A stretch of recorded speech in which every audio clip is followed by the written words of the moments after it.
Ցեղասպանությունը դադարեցրեք, Թուրքիան ահաբեկիչ է կոչերով ցույց են անում քրդերը Երևանում ՄԱԿ գրասենյակի դիմաց, աջակցելով իրենց հայրենակիցներին, որ Սիրիայի կառավարական բանակի լայնածավալ հարձակման դեմ են պայքարում։ Սիրիայի իշխանությունը փաստացի փակել է քրդական ինքնավարության էջը, պարտադրելով Սիրիայի հյուսիսում ապրող քրդերին ենթարկվել իրենց կանոններին։ Հակառակ դեպքում սպառնացել է կոտորածով։ Երկու շաբաթում քրդերը Սիրիայում կորցրել են իրենց վերահսկողության տակ գտնվող տարածքների զգալի մասը։ Սիրիայի նոր իշխանությունը քրդերին առաջարկում է միայն մշակութային եւ քաղաքացիական իրավունքների սահմանափակ փաթեթ, զենքերը վայր դնելու եւ իրենց միանալու դեպքում։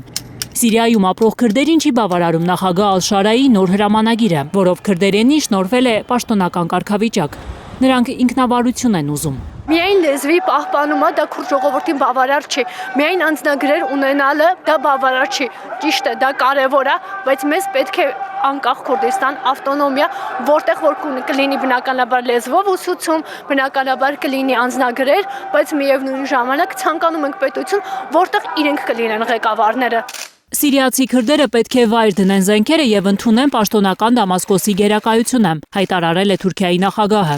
Թայիպ Էրդողան ուղիղ սպառնալիք է համարում քրդական զինված եւ քաղաքական կառույցները եւ պահանջում է սիրիացի պաշտոնակցից անմիջապես լուծարել դրանք։ Նրա հրամանով երեքշաբթի կանխվել էր Թուրքիայում բնակվող 1000-ից ավելի քրդերի սահմանը հատելու փորձերը, Սիրիայի հյուսիսում բնակվող իրենց հայրենակիցներին աջակցելու նպատակով։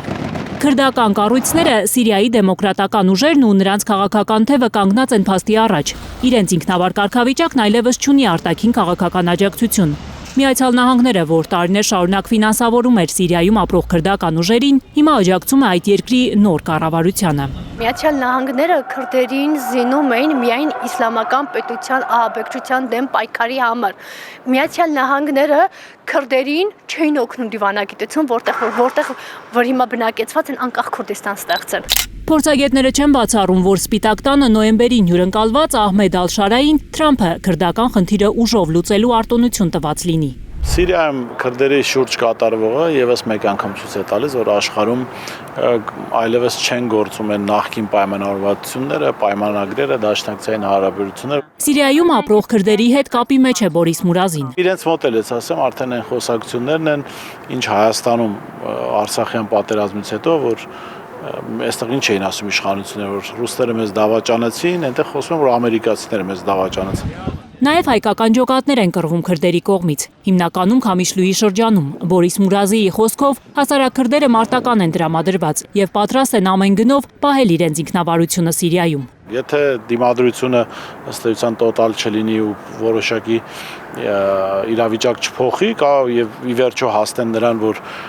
զիջեն այնինչ պահանջում են Դամասկոսի իշխանությունները, կստացվի պատերազմը նրա համար էր, որ ժողովուրդը, որ համաձայն չէր զիջումներին, համաձայնվի։ Այս պահին ժամանակավոր հրադադար է Սիրիայի կառավարական ուժերի եւ քրդական առաջնորդությամբ գործող Սիրիայի դեմոկրատական ուժերի միջև։ Բորիս Մուրազիի խոսքով Սիրիայում ապրող հասարակ քրդերը վախենում են, հանկարծ իրենց իշխանությունը ծայրահեղ զիջումների չգնա, փորձի ինչ-որ չափով պահել իրենց ինքնավարությունը։ Գայանե Մովսիսյան, Հենրիկ Համազասպյան, Հարություն Մաթևոսյան, Հայլուր։ Հայաստանում ու աշխարհում տեղի ունեցող իրադարձությունների մասին առաջինն իմանալու համար բաժանորդագրվեք մեր ալիքին, սեղմեք զանգակը, որ բաց չթողնեք ամենահրատապը, կարևորն ու հետաքրքիրը։